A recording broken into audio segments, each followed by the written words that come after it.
Propiamente los tejidos linfoides encapsulados son tres. El primero es el timo. Este es un órgano linfoide aplanado, blando y bilobulado. Al nacimiento tiene un peso de entre 10 y 15 gramos y a la pubertad tiene un peso de 40 gramos. Sin embargo, recordemos que este es un órgano que entra o se involuciona.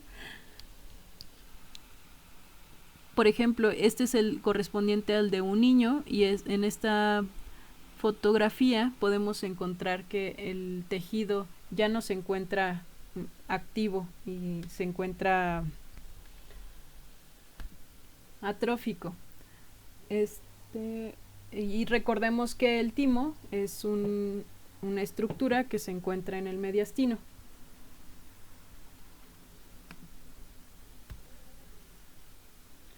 Ahora, a grandes rasgos, el timo está conformado por una médula, que son timocitos maduros, por una corteza, que son los timocitos inmaduros, pseudolobulillos, que son los segmentos que realiza el tejido conjuntivo de la cápsula del timo cuando ingresa hacia la médula. Cabe mencionarse que estos canales o conductos se llaman trabéculas y no están perfectamente conectados, sino que el tejido no está completamente segmentado. Y la característica de la cápsula del timo es que está compuesta de tejido conjuntivo denso y regular, y contiene nervios, vasos sanguíneos, vasos linfáticos, y también contiene células plasmáticas, linfocitos, células cebadas, granulocitos, macrófagos y células adiposas. Ahora, como podemos ver en la fotografía, en lo que está perfectamente delimitado por la zona punteada es lo correspondiente a la médula, y lo que la rodea, que está teñido de un color un poco más intenso, corresponde a la corteza. En este corte no se identifica perfectamente la cápsula. Sin embargo, si pueden ver en la parte inferior de la fotografía, podemos ver tejido conjuntivo denso y regular, que sería la cápsula del timo. El estroma del timo está compuesto por tres cosas fundamentalmente: por 6 tipos de células epiteliales o epiteliales tímicas o epitelio reticulares, que van a formar una cama muy bien establecida o muy bien unida de tejido epitelial, sobre las que van a descansar los linfocitos. ¿Qué otra cosa compone al estroma? Las subpoblaciones de células dendríticas tímicas y macrófagos. Ahora, de las células epitelio reticulares, tenemos que forman uniones celulares como las de zona ocluyente o zónula ocluyente y mácula adherente, y estas expresan filamentos intermedios de queratina. Bueno, algunas de las células epiteliales expresan filamentos intermedios de queratina y no poseen fibras reticulares.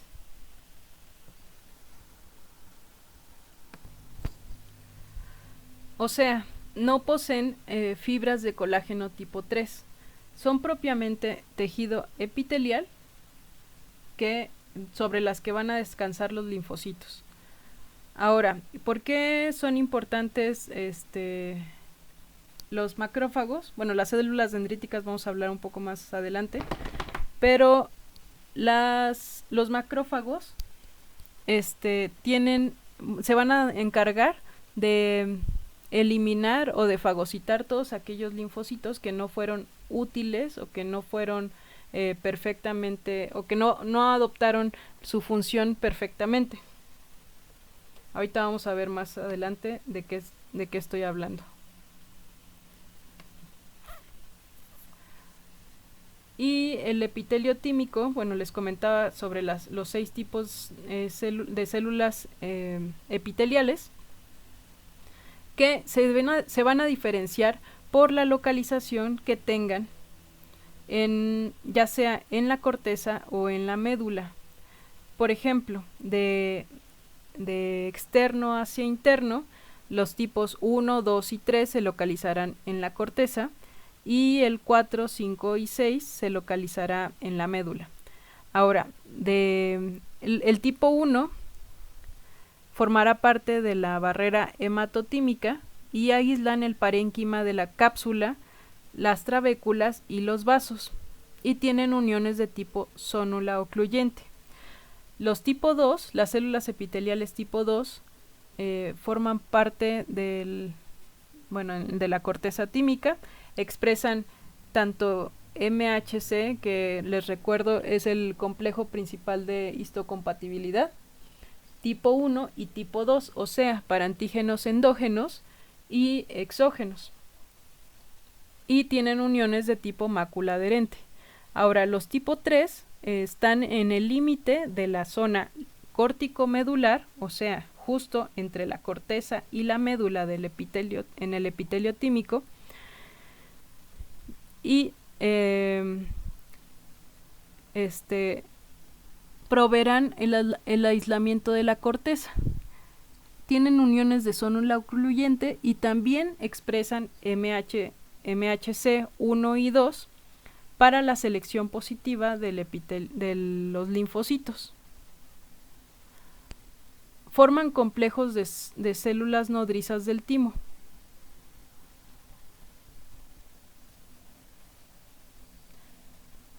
Ya del otro lado, en la médula, le sigue la célula tipo 4 y se encontrará igual en la unión córtico-medular, pero del lado de la médula. O sea, el tipo 3 se encontrará igual en el límite córtico-medular, pero del lado de la corteza, y el 4 de la médula. Da el aislamiento del compartimiento cortical y tienen uniones de zónula ocluyente. El tipo 5 están distribuidas en la médula, posee o forma uniones como desmosomas, y estas son más grandes, tan grandes que soportan muchos linfocitos y dan sostén para los timocitos medulares. Ahora, el núcleo de estas células en general es pálido. Y el tipo 6 es muy característico. ¿Por qué? Porque forma los corpúsculos de Hasal o tímicos, que son complejos multicelulares concéntricos de 100 micras, tienen núcleo aplanado, y lo más importante es que producen muchos filamentos intermedios de queratina, o estos contenidos en gránulos de queratohialina, y tienen uniones como desmosomas.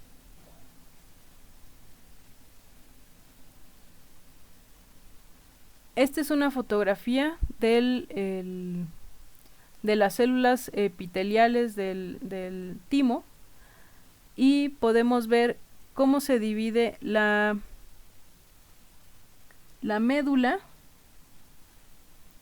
la corteza y el límite corticomedular. Y entonces podemos ver células del tipo 2, del tipo 3 y del tipo 4. Y esta sería una fotografía de células epiteliales del tipo del tipo 6. Estos son los gránulos de queratohialina y la producción de filamentos intermedios, y entonces tiene como muy característico este centro rosado cuando hay tinciones de HE, que sería queratina.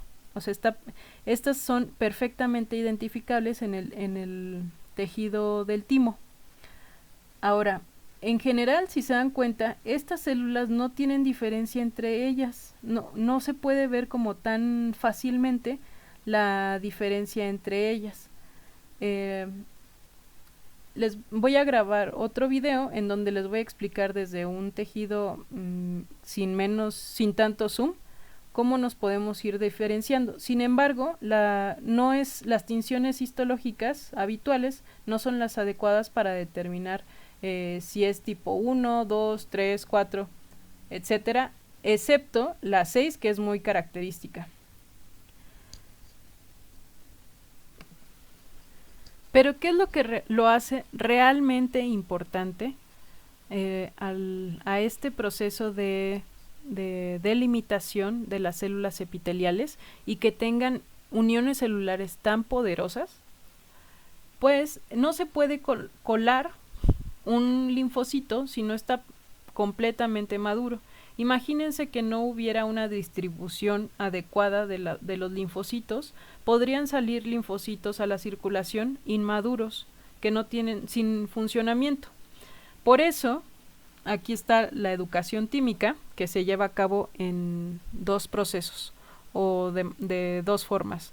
La selección positiva y la selección negativa. Mediante este mecanismo de educación tímica se desecha el 95% de los linfocitos, porque no todos llegan a poder desempeñar su función. Y entonces, primero están los pre-linfocitos T, y lo primero que tendrán que hacer es, en la corteza tímica, desarrollar la capacidad de unión del receptor TCR con el complejo principal de histocompatibilidad 1 y 2. Si se acuerdan, las células epiteliales de la corteza, los tipo 2 y las tipo 3, expresan o tienen MHC clase 1 y clase 2. Ahora, si el pre-linfocito T es capaz de unirse a este complejo principal de histocompatibilidad, si es así, pasa a la selección negativa. De no ser así, se induce la apoptosis. Ahora, una vez que, bueno, ya no sobrevivió el prelinfocito T, ahora va a ser educado en la médula del timo, que es la selección negativa.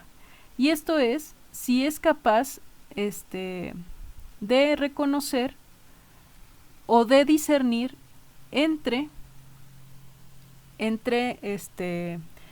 los antígenos propios o los antígenos endógenos y los antígenos exógenos, o sea, de distinguir entre los MHC tipo 1 de los tipo 2. Si es capaz de reconocer los antígenos propios, el organismo o el linfocito genera autotolerancia, o sea, tolerancia a nuestro propio cuerpo. Si se une, o sea, si ataca el linfocito o se une con el complejo principal de histocompatibilidad endógeno, quiere decir que ese linfocito puede ser capaz, o sea, no discierne bien del exógeno, y entonces puede ser capaz de atacarnos a nosotros, como por ejemplo en las enfermedades autoinmunes. De ser así, tiene que inducirse la apoptosis. Si no, si logra discernir de manera adecuada entre el 1 y el 2, sobrevivirá, y esto corresponde a cerca del 2% del total de los timocitos. Y ya posteriormente se definirá si será un linfocito TH o un linfocito TC, que son los que tienen CD4 positivo o CD8 positivo. Y de esa forma se lleva a cabo la educación o la maduración tímica.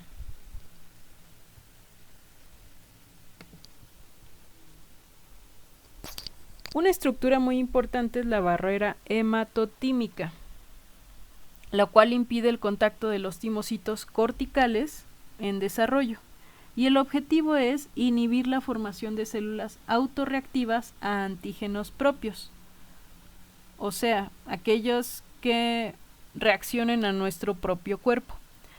Y estará compuesto de tres cosas la barrera hematotímica: de endotelio de los capilares corticales, que estos capilares son continuos, y el endotelio tiene la propiedad de tener uniones de zónula ocluyente. una lámina basal de los capilares y de los pericitos anexos, y células epiteliales tímicas tipo 1, que ya lo vimos, son de sostén o impiden el paso o hacia más adelante en la corteza o en la médula. Y de igual forma tienen uniones sonula ocluyente. Ahora, lo más importante de la barrera hematotímica son estas uniones sonula ocluyente que mantienen las células epiteliales con el endotelio en relación con la corteza.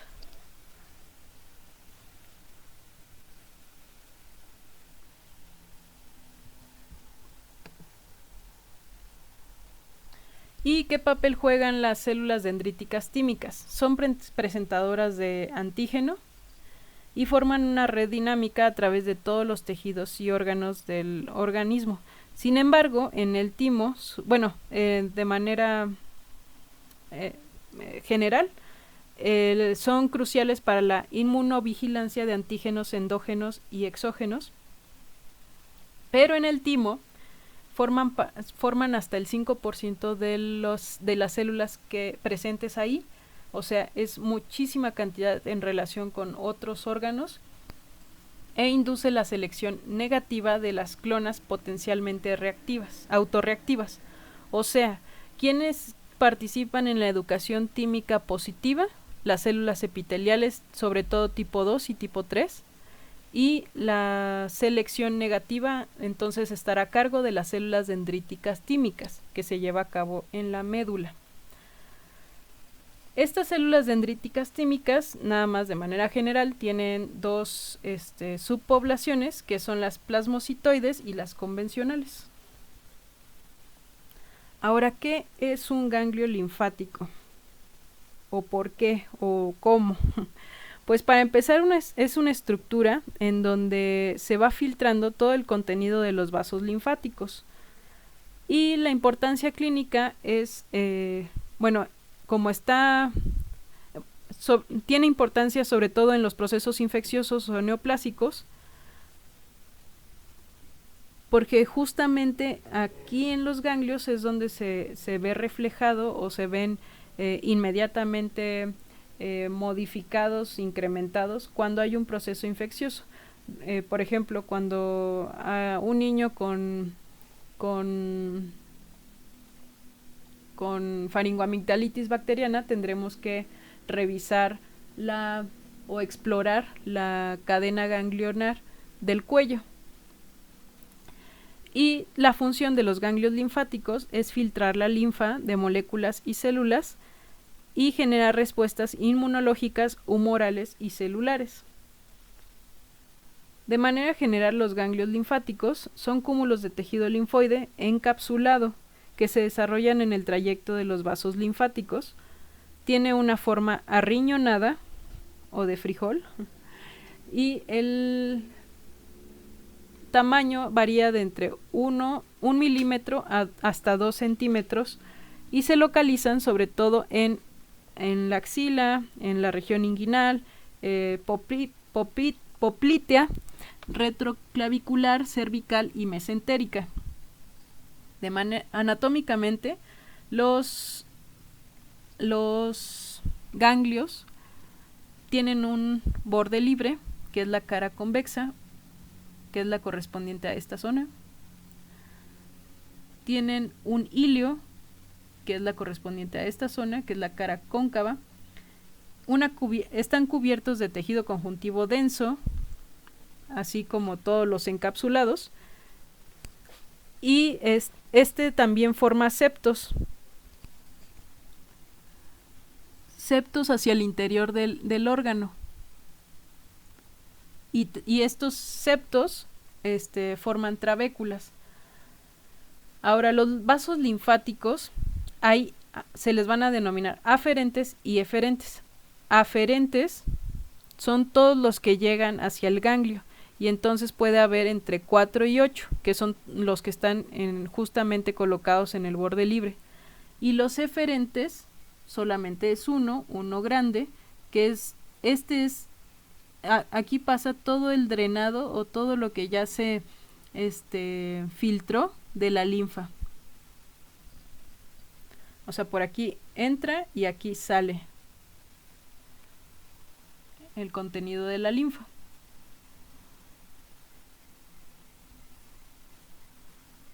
La parénquima de los ganglios linfáticos está formada nuevamente por una corteza, que es un cúmulo denso de linfocitos surcados por trabéculas y senos, y está organizado por nódulos linfáticos, que estos ya los vimos, los cuales poseen centros germinales y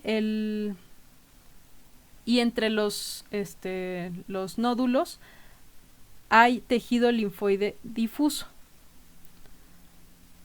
Ahora, en la periferia de la corteza está o se encuentra poblada por linfocitos B, y en la zona internodular, o sea, entre los nódulos, y en la paracorteza, que es la porción más interna de los ganglios linfáticos, se encuentran linfocitos T y células interdigitantes, que esta es otra forma de llamarle a las células dendríticas, pero propiamente de los ganglios linfáticos.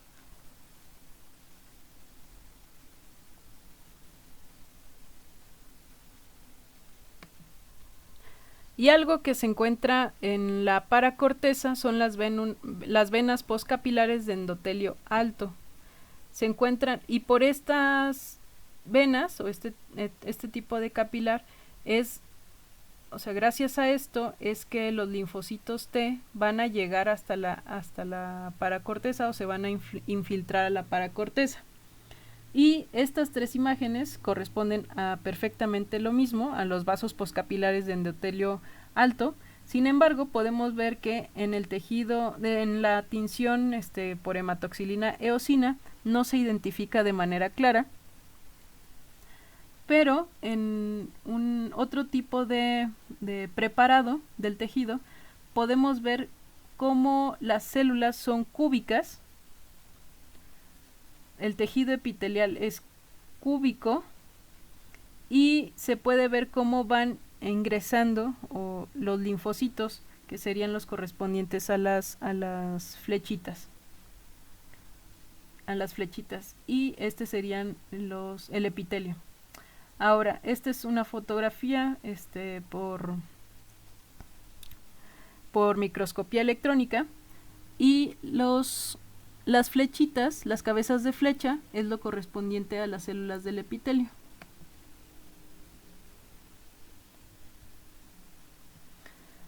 Ahora, la porción de la médula corresponde a cordones celulares organizados alrededor de pequeños vasos sanguíneos.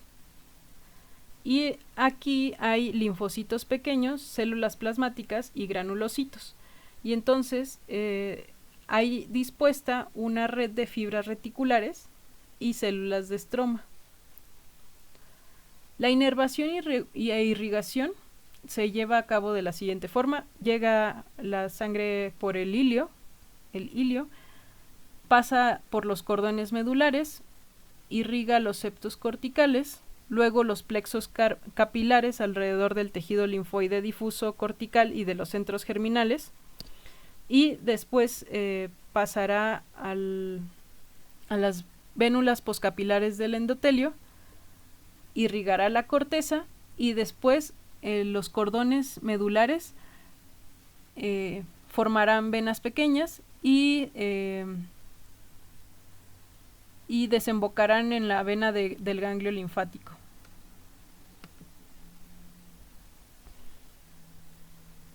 La parénquima de los ganglios linfáticos, propiamente el estroma, está compuesto de células reticulares y lo conforma tanto una corteza como una médula. Ahora, estas células reticulares en la corteza, tienen diferentes morfologías, pero justo en la corteza son fusiformes, y en la médula son esteladas, o sea, en forma de estrella. Ahora, la función del estroma es dar soporte, expresar moléculas de superficie y quimiosinas, e influyen en el patrón de tráfico de los linfocitos. ¿Por qué? ¿Por qué influyen en el patrón de tráfico? porque tiene un sistema de conductos de células reticulares conformado por tejido conjuntivo, o sea, tiene canales perfectamente diseñados para que a través de ahí o por ellos pasen los linfocitos y tenga una cierta disposición. Ahora, en esta imagen, bueno, es un ganglio linfático por tricrómica de Masson y podemos identificar una cápsula perfectamente definida de tejido conjuntivo denso, un seno subcapsular, que sería este de aquí, y los vasos linfáticos aferentes, aquí, que se pueden observar como unos huecos, o sea, parte de un conducto. La corteza, el folículo linfoide secundario, que sería este de aquí, y el centro germinal, como ya hemos visto perfectamente. Ahora, en esta fotografía es lo mismo. Esta porción corresponde a la corteza, luego sigue la paracorteza y la médula, y esto corresponde a la cápsula del ganglio linfático.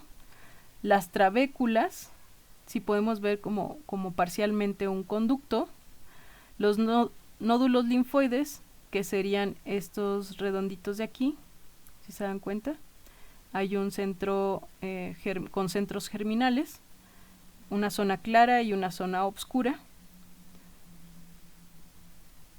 Sinusoides y cordones.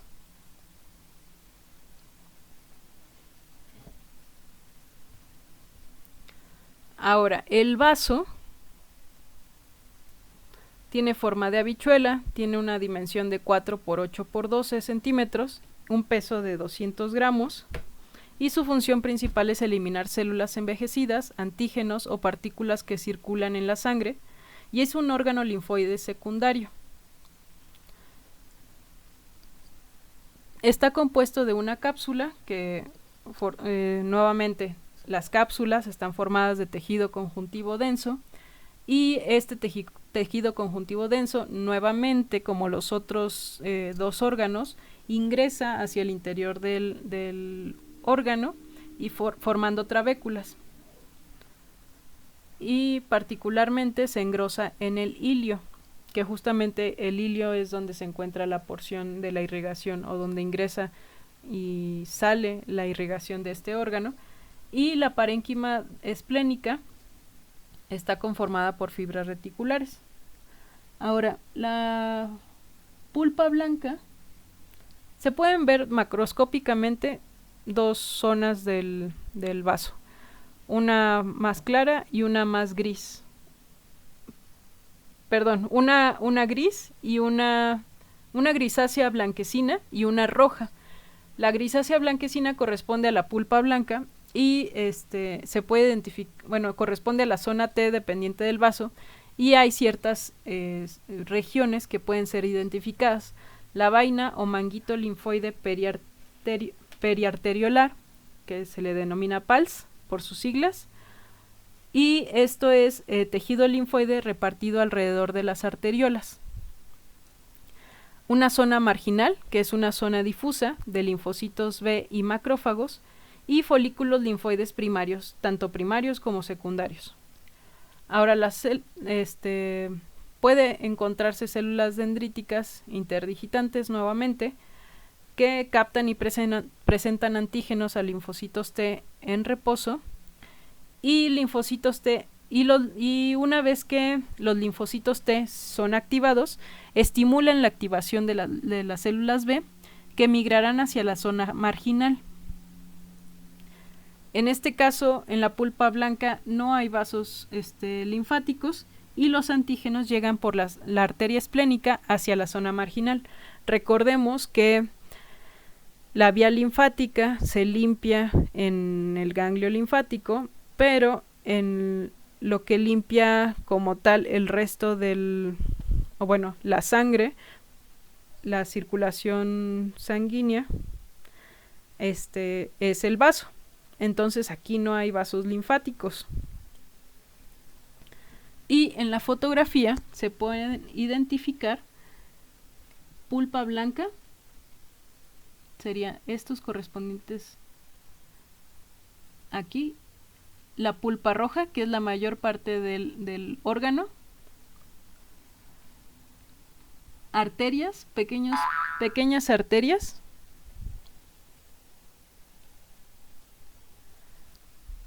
que serían estos circulitos perfectamente definidos, como más enrojecidos. Y aquí podemos identificar una trabécula.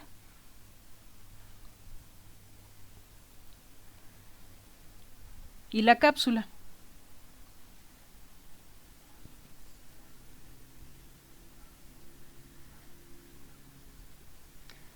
Ahora la pulpa roja, que es justamente todo lo que ya les señalé de la fotografía previa, es una red de sinusoides venosos, tiene cordones esplénicos o de Billroth y contiene macrófagos residentes especializados. Estos macrófagos, macrófagos de los senos esplénicos.